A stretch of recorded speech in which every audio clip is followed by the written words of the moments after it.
in our hearts. His truth must be treasured in our hearts. That's how we become impregnated and conceive grace of God. And then we're able to what? To bear. Hallelujah. To bear and to show someone else grace. Why? Because the grace of God is now living in us. Hallelujah.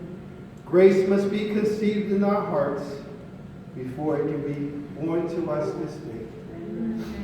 I pray that the sufficiency of God's grace would fill your heart with so much joy that you would want to go out and to give someone else the grace of God that He's freely given to you.